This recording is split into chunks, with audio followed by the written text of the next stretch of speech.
గత ప్రభుత్వ భూదాహంపై నజర్, 10 ఏళ్లలో జరిగిన భూ విక్రయాలపై ఫోకస్, అమ్మకాల్లో అక్రమాలు జరిగినట్టు గుర్తింపు, కాంగ్రెస్ సర్కారు టిట్ ఫర్ టాట్ అంటూ చూస్తాను. ప్రభుత్వ అసైన్డ్ భూ లావాదేవీలపై ఫోకస్, కోకాపేట నియోపోలిస్ ప్లాట్లపై ప్రత్యేక దృష్టి, చెరువుల పక్కనున్న అమ్మేసిన బీఆర్ఎస్, రాక్ స్ట్రక్చర్ పర్యావరణ విధ్వంసంపై ఆరా, నిబంధనల ఉల్లంఘనలు, ఇన్సైడ్ ట్రేడింగ్, రియల్ కంపెనీలకు నోటీసులు ఇచ్చే అవకాశం వాపస్ తీసుకుంటామని కేటీఆర్ వ్యాఖ్యలు అంటూ చూస్తున్నాం. మంచిదే చేయండి. కేటీఆర్ లాంటి పిట్టల ముచ్చట్లు చెప్పడం కాదు, మీరు చేతల్లో చూపించమని చెప్పేసి రాష్ట్ర ప్రభుత్వాన్ని నేను డిమాండ్ చేస్తా ఉన్నాను.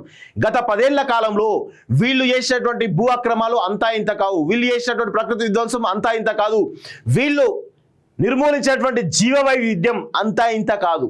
వీటన్నింటిపైన ప్రకృతిని చెరబట్టినటువంటి ఈ కల్వకుంట్ల కాలకేయులను తెలంగాణ సమాజం ముందు దోషులుగా నిలబెట్టాలని చెప్పేసి కూడా ఈ ప్రభుత్వాన్ని నేను డిమాండ్ చేస్తా ఉన్నాను. బీఆర్ఎస్ అధికారంలో ఉన్నటువంటి కాలంలో అమ్మిన భూముల వివరాలపై రాష్ట్ర ప్రభుత్వం దృష్టి సారించింది.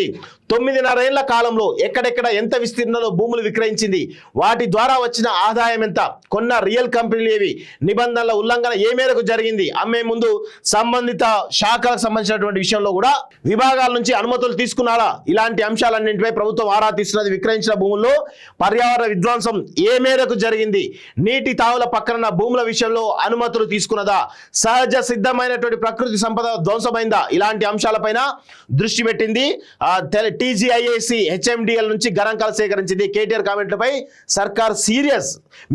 కేటీఆర్ అనేటువంటి పిట్టల ధర ముచ్చలు చెప్పినా వారికి ఏది శాత కాదు, రాసి పెట్టుకోండి. ఇది దయచేసి మీరన్నా చేతలు చూపియండి. కేటీఆర్ చేసే దుర్మార్గ పనులు చాలా ఉన్నాయి, అన్ని బయటికి తీయండి. ఒక్కొక్కటి అన్ని బయటికి. మేమే అసలు ప్రభుత్వంలో లేని ప్రభుత్వ సంబంధాలు చిన్న చిన్న ఆర్గనైజేషన్ నడుపుతున్నటువంటి మేమే వీని యొక్క భాగోతం చాలా పెద్ద ఎత్తున ఇష్టం. మీరు ప్రభుత్వం తలుచుకుంటే అన్ని లెక్కలు బయట తీయచ్చు. 3 ఏళ్ల తర్వాత మళ్ళీ అధికారులకు వస్తామని, అప్పుడు భూములు ఎవరు కొనవద్దని, కొన్నా వాటిని వెనక్కి తీసుకుంటామని కేటీఆర్ 2 రోజుల క్రితం కామెంట్లు చేయడాన్ని ప్రభుత్వం సీరియస్గా తీసుకున్నది. ఒక వ్యవస్థని సవాల్ చేసే ఈ తీరులో కామెంట్లు చేయడం రాష్ట్ర ప్రయోజనాలకు విఘాతం కలిగించడమేనని ప్రభుత్వం అభిప్రాయపడింది. అధికారంలో ఉన్నటువంటి కాలంలో అమ్మకానికి భూముల గుర్తించడం మొదలు పర్యావరణ అంశాలు, టెండర్ల ఖరారు, ఇలాంటి అంశాల్లో నిర్దిష్టమైన నిబంధనలు పాటించిందా లేదా అనేది డెప్త్గా పోయి అన్ని వివరాలు కూడా తీసుకోండి. 20,000 కోట్ల భూముల విక్రయం జరిగింది గత ప్రభుత్వ. అవి కూడా నాకు తెలిసి లాస్ట్ ఈ 2022-23లోనే కొన్ని వేల కోట్ల భూముల అమ్మకాలు జరిగినాయి. సో వాటిపైన విజిలెన్స్ ఎంక్వైరీ వేయండి. ప్రతి దానిలో అక్రమాలు తేలుతాయి.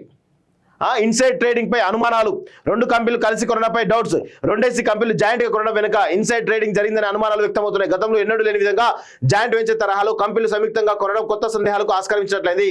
నియోపోలిస్ దగ్గర 45 ఎకరాల ప్రాంతాన్ని ప్లాట్లుగా డెవలప్ చేసి హెచ్ఎండిఏ విక్రయించడంతో ఎక్కువ ధర వచ్చిందనే చర్చ ఎలా ఉన్నా సహజసిద్ధమైనటువంటి రాతి గుట్టలు ధ్వంసమయ్యాయని, నీటి తావు పక్కనే ఉన్నటువంటి భూముల్లో పర్యావరణ విధ్వంసం జరిగిందనే మాటలు వినిపించినా అప్పట్లో ప్రభుత్వం పెడిచోనే పెట్టింది. ఇప్పుడు కంచగచ్చిబౌలిలోని 400 ఎకరాల భూమిని డెవలప్ చేస్తున్న టైంలో బీఆర్ఎస్ చేసిన విమర్శలు, కేటీఆర్ తాజా వ్యాఖ్యలతో 9.5 ఏళ్లలో జరిగిన విక్రయాలు మరోసారి తెరపైకి వచ్చినట్లయింది. విద్యార్థుల నిరసనలు అంటూ చూస్తా ఉన్నాం. చూడండి, గత ప్రభుత్వం భూ విక్రయాలు కొన్ని హెచ్ఎండిఏ గిఫ్ట్ ల్యాండ్స్ 276 కోట్ల విలువైన భూములు, నియోపోలిస్ దగ్గర 95 ఎకరాలు 5,000 కోట్ల, బహదూర్పల్లో 70,279 కోట్ల చదరపు గజాలు 215 కోట్ల, తొర్రూరులో 290 కోట్లు, తుర్కయాంజల్లో 78 కోట్లు, కుర్మాల్గూడలో 48 కోట్లు, ఇట్లా మొత్తానికైతే 20,000 కోట్ల రూపాయలు దాదాపుగా ఉన్నాయి అనేది తెలుస్తూ ఉంది. వీటన్నింటిపైన విజిలెన్స్ ఎంక్వైరీ వేస్తే ఈ కేటీఆర్ లాంటి అక్రమార్కులు, అవినీతి పరుల యొక్క భాగోతం అన్ని కూడా బయటపడేటువంటి అవకాశం అయితే ఉంది. రాష్ట్ర ప్రభుత్వం చాలా సీరియస్గా ఈ యొక్క అంశంలో సీరియస్గా విజిలెన్స్ ఎంక్వైరీ చేయాలని చెప్పేసి కూడా ఈరోజు కాలోజీ టీవీ తరఫున మేము డిమాండ్ చేస్తా ఉన్నాం.